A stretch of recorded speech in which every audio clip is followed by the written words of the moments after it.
supply chainers, wherever you are in the world. This is Sarah Barnes-Humphrey with you today.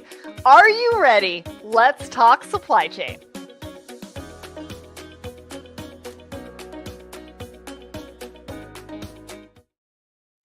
Hello, everyone, and welcome to Thoughts and Coffee. My name is Sarah Barnes-Humphrey. I'm the founder and host of Let's Talk Supply Chain, as well as the Blended podcast and the founder of the Blended Pledge. And I am here on site in Long Beach at IANA Expo.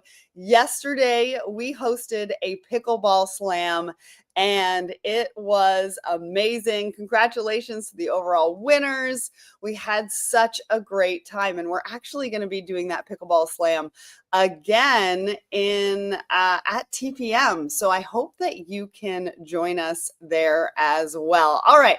Now, we do need to give a shout out to our show sponsor, the Secret Society of Supply Chain, and we've got some new members that I want to give a shout out to. So Jessica Vienendahl, we've got Laura Mason, we've also got Gayatri. Thank you so much for joining us. If you want to join us as well, it's secretsocietyofsupplychain.com. It's our newest membership group, and everybody is active and talking there and everything like that. Nicole, if you're listening, let's put up that overlay. That would be awesome. We've got a great show for you today. We've got David from OneRail on the show coming on, and we're going to be talking about last mile delivery, but not the way you think about it, because it might have to do with horse-drawn carriages, but it also has to do with a little bit of AI as well. Well, before we bring him on, let's get into what is happening on Let's Talk Supply Chain. So we've got a brand new live show. This is happening Thursday at 11 a.m. Eastern on the Let's Talk Supply Chain LinkedIn and YouTube page. They're going to be talking about beyond packaging, how data and AI are redefining cold chain logistics. So click the attend button, even if you can't attend live, because we're going to send you the link to watch the recording afterwards. October 1st, I am going live at 1 p.m. Eastern with Conrad from Graphite. If you don't know Conrad, you're definitely going to want to tune into this one, because we're talking about cutting onboarding time and giving procurement the speed advantage. Now, this is going to take you into the next level for your business, your procurement teams, and there's going to be a ton of insight shared. And then on October 2nd, we're also going to be going live at 2 p.m. Eastern with Bryant Smith from Manhattan. Bryant is a friend of the show. He's been on the show, at least the podcast, a couple of times. I've gone live at Manhattan as well with Bryant, and he's always sharing some amazing insights. And we're going to be talking about what smarter, stronger transportation looks like by 2030. And if you think that that is really far away, it kind of isn't. So we definitely need to be talking about the future of transportation management. And then on November 6th, we're doing something a little bit fun. So I'm actually going to be on site in Paris for this one. And I'm going to be doing all sorts of interviews with a lot of the professionals and leaders who are going to be at the VizNow conference. But then we're going to be sharing the insights from the ground with you at, I think it's 1 p.m. Eastern on November 6th. So again, for all of these, click the attend button, even if you can't attend live, because we will send you the link. A Supply Chain Brain webinar as well coming up. That's October 21st, 11 a.m. Eastern, and that's with Delmia, and we're going to be talking about a case study and how they worked with a customer and used integrated intelligence to stay resilient. And I have a different take on resilience. I actually went to a conference just recently with my team, and they were talking about resilience in a little bit of a different way. So I'm going to share that with you on that webinar.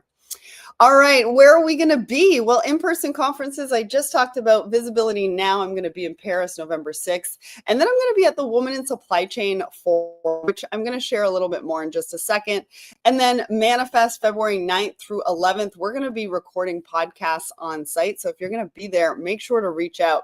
But for the Women in Supply Chain Forum, Katie Date and I are going to be running a workshop on November 20th at 9 a.m. Eastern. And we're talking about building confidence and community for women leaders in supply chain. I'm going to have a copy of my new book there and do a little bit of a book signing, which is really exciting. So If you don't have your tickets, I hope you're going to grab your tickets because we'd love to see you at that workshop. And last but not least, that's it. It's time to bring up our guest for today. Good morning, David. How you doing? Good morning, sir. Doing well. How about you? Great, great. I mean, it's a little bit early on the West Coast, I'm not going to lie, but I'm happy to be here. And actually, in saying that, I want to hear from everybody who's in the audience today. Where are you tuning in from? Make sure to put those in the comments. And again, if you like what we're talking about today, I love to see a good fire emoji. So make sure to put those in the comments. We'll put you up on the screen. We'll give you a shout out. And we'd love to hear from you. So, David, for anybody who doesn't know who you are, can you tell us who you are, what you do, and a little bit about OneRail? Yeah. So I'm David Daeschler, EVP Data Science and AI.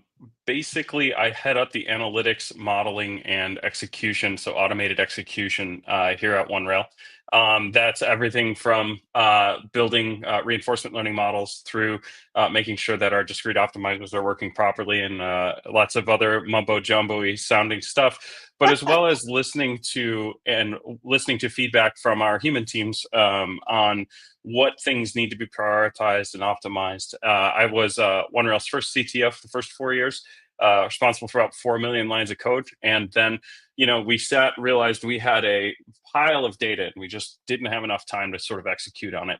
And so Bill, CEO, and I came to a conclusion that, hey, we need to start doing something with this.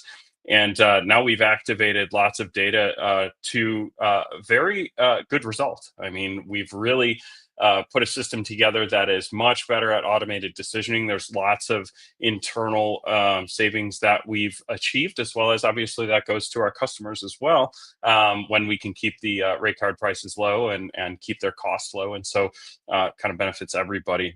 Super happy to be here, though. Thank you.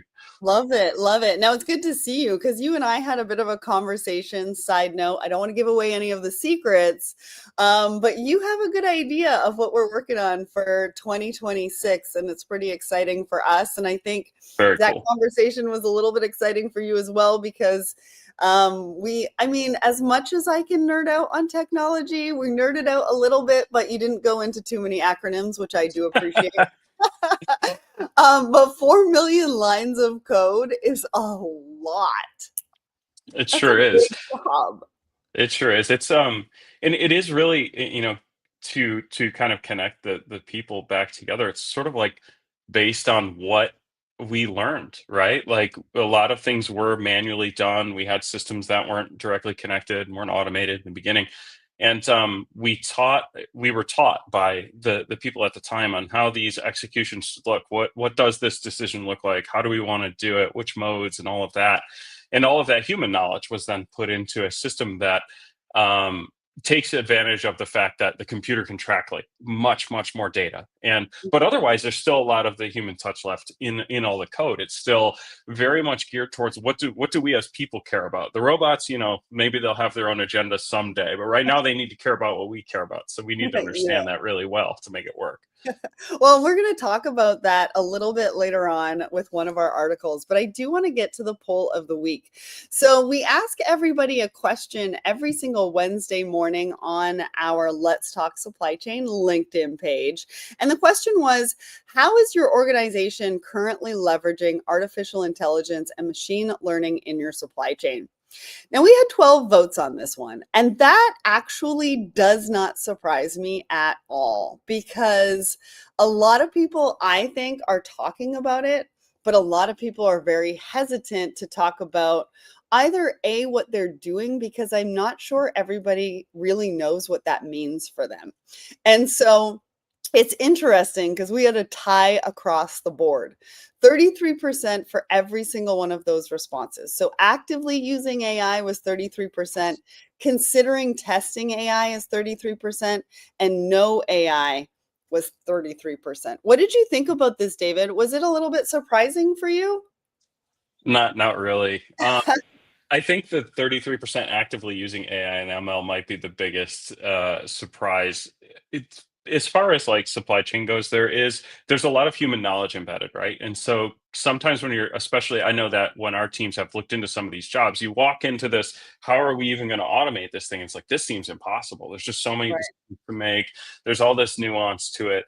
And so you do get into some pretty advanced machine learning techniques and things. And then, there's use cases for AI for voice and having agents be able to talk with people, but they have to be good enough to not annoy people too. I mean, nobody wants to sit on the phone with something that can't help them, but then they're locked into this loop of, machine that's not helping and they can't figure out how to get a person type thing. So there's a lot of balance to be had too. You have to make sure you want optimal results, but also the people have to be able to work with it. And it has to be like one of those things that adds to the business, right? Like not just the bottom line, but in general, like all throughout, how do you make sure that the stuff that you're plugging in really helps your customers and their customers, especially in our case, right?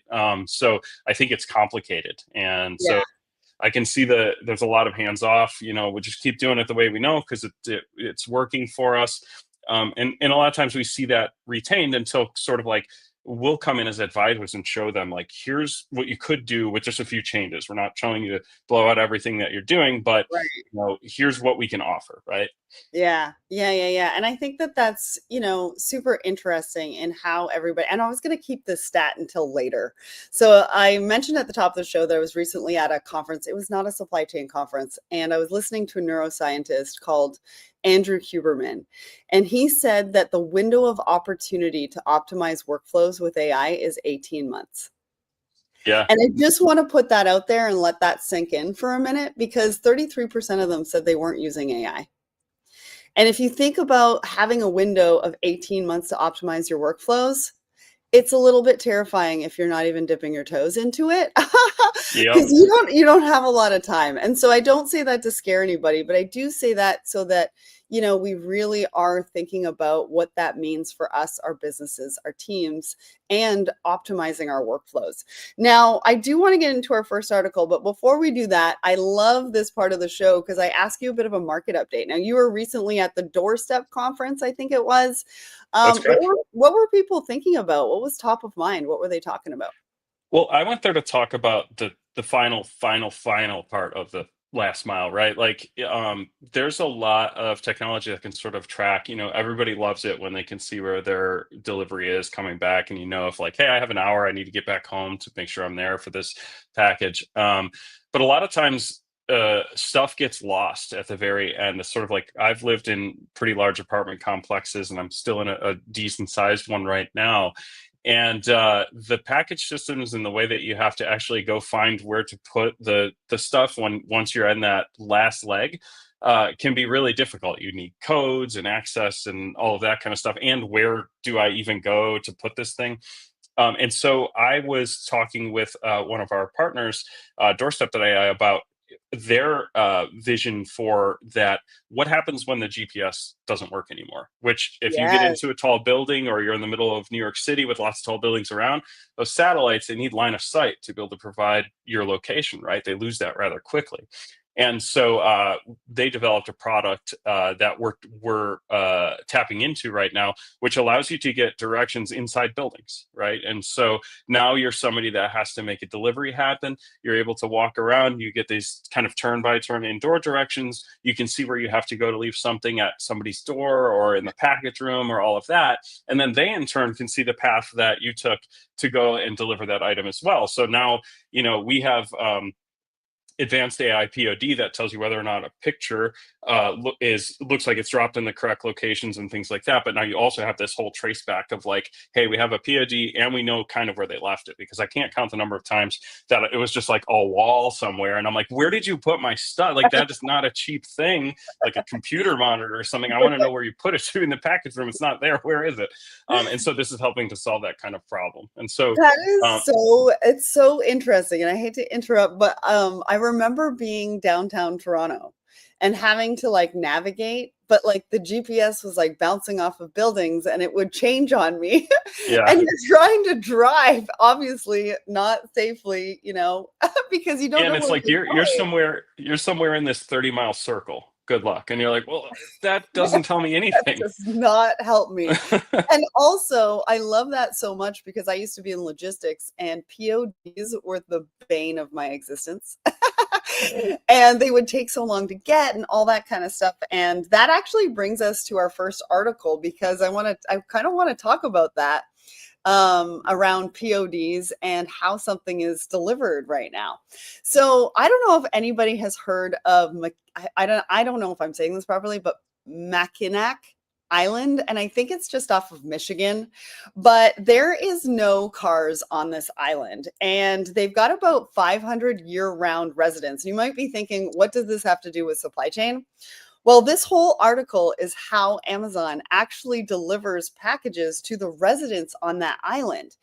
And this article also talks about how for most of the year, they have to order everything that they need online. So they really need Amazon. But the cool part about it is that Amazon delivers by horse and dray, I think they called it. I don't know what they mean by dray, because I know what drayage means.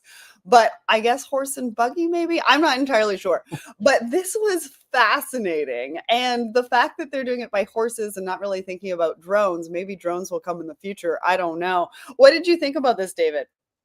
I think it's amazing. I mean, there was a time before, vehicles and stuff did get delivered, right? So it's kind of like harken back to the same type of constraints that you do deal with motorized vehicles or robots or anything else.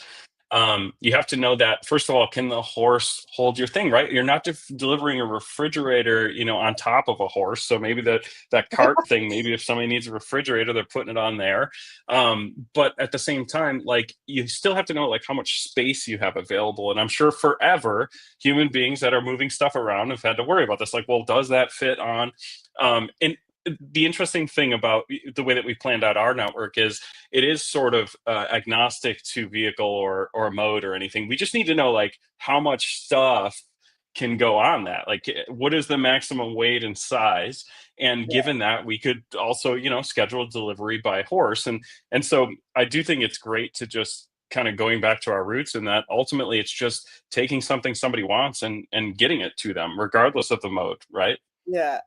Well, and also part of the article, so they talked about how when one of the residents presses the buy now button, the product goes warehouse to warehouse to warehouse to ferry to Sarah on the island, which, great name, by the way. Although there's no H, but that's okay. We will forgive that. To the horse, to the doorstep. So that Yeah. is the supply chain of a package that goes to this island, which I thought was fun. I think that sounds more relaxing than lots of other supply chains. I mean, there's a little bit too much handling for me. I'm not gonna lie, because if it's breakable, right, that's a lot of handling. Warehouse to ferry to, Well, you have to wonder too, like, is the suspension on that little cart good, or are we bouncing everything up and down? Like, how right? into the past have we gone here? Well, and I mean, the video that they show is the package sort of sitting on the bench, Hmm. behind the horse. And I'm like, no, we need a basket to protect the goods in the box. Anyways, I'm getting totally beside myself, but I thought that was such a fun article.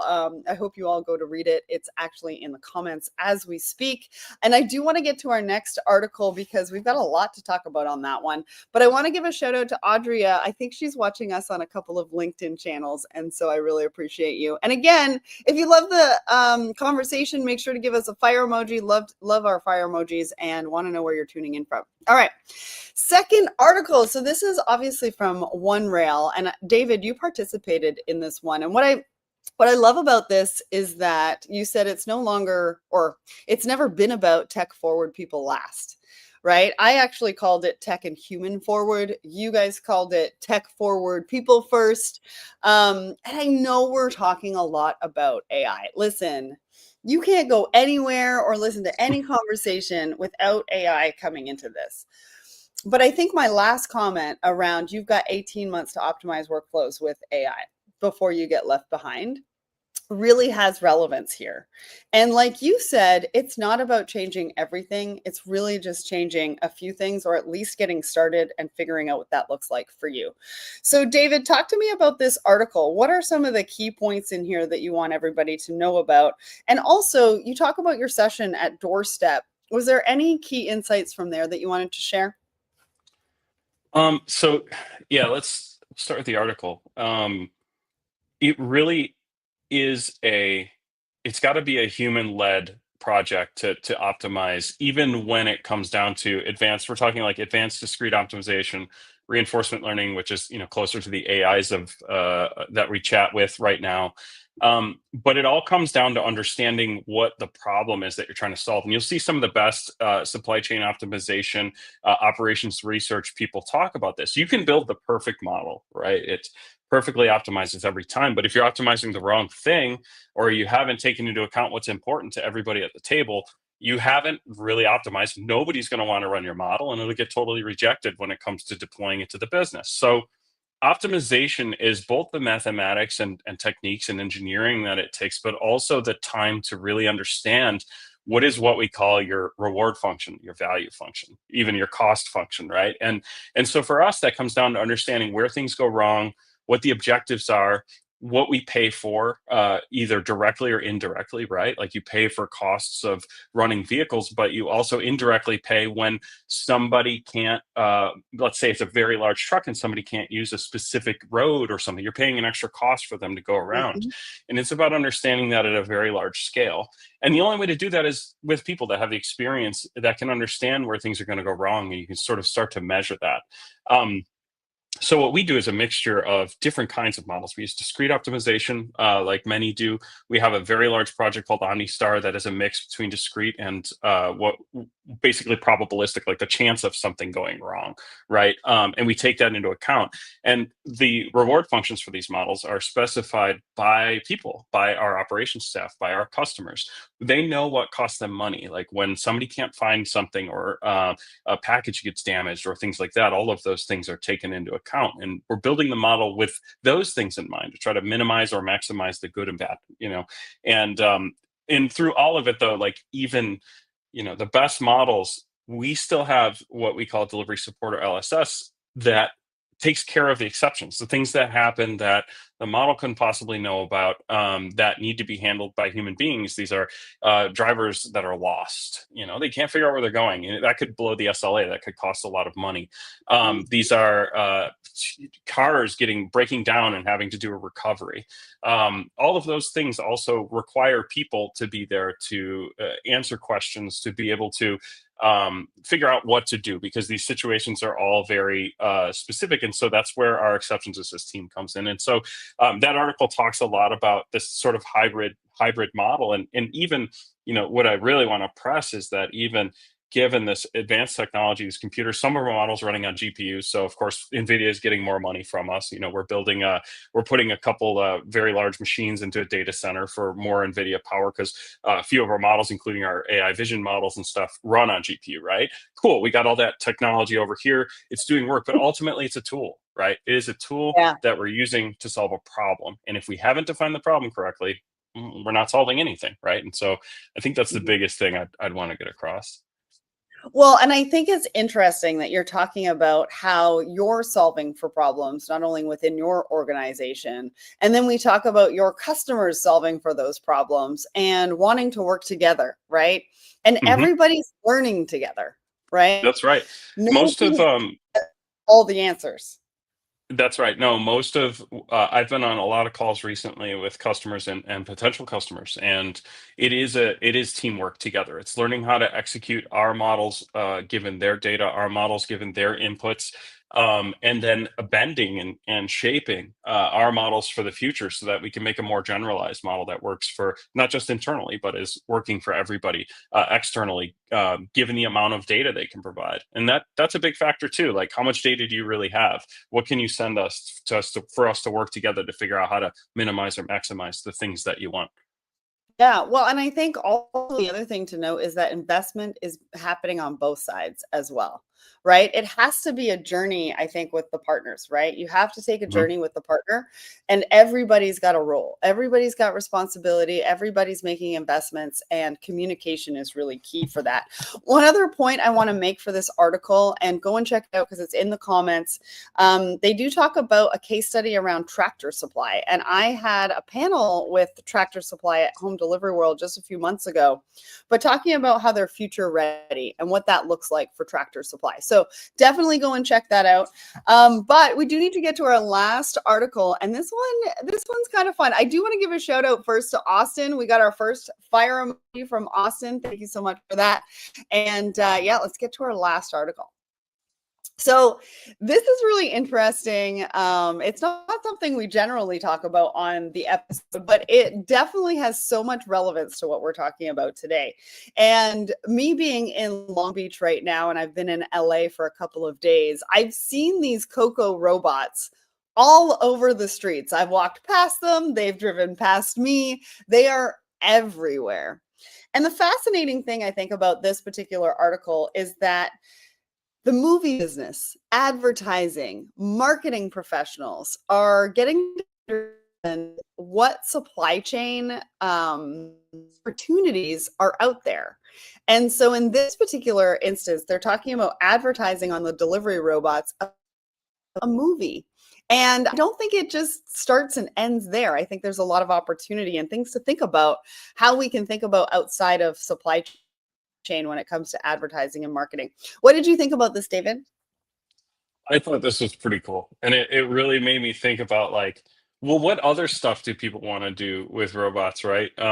We were chatting just before. I said, wouldn't it be cool to have like a bopping robot playing music while you're eating pizza? Like, I do think that as you have, so first of all, I love autonomous anything, right? I especially like the humanoid robot advances. They've been sort of starting to advance a little bit further along with the rest of the AI technology that we've been seeing. I've been following it. NVIDIA's got a lot of posts on robotics technology, and I do think there's a huge opportunity to like include the delivery as part of the delight, right? And we try to do that every day here by just being really good at it and making sure that we're in touch as much as we can be and proactively dealing with issues that might come up. But this is a whole other level that I think as you have more autonomous systems, you can really take advantage of sort of making somebody smile, you know, and making it memorable. Like how do you make delivery memorable? I think this was a good example of that.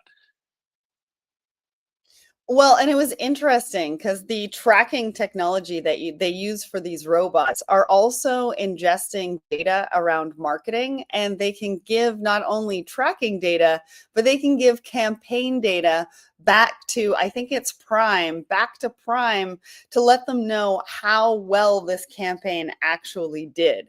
And so So we're cool. marrying supply chain data with marketing and advertising data, which is a little bit mind blowing. And when we were talking right before we went live, I do want to mention this because Bill, the owner of OneRail, was talking to somebody about drones the other day.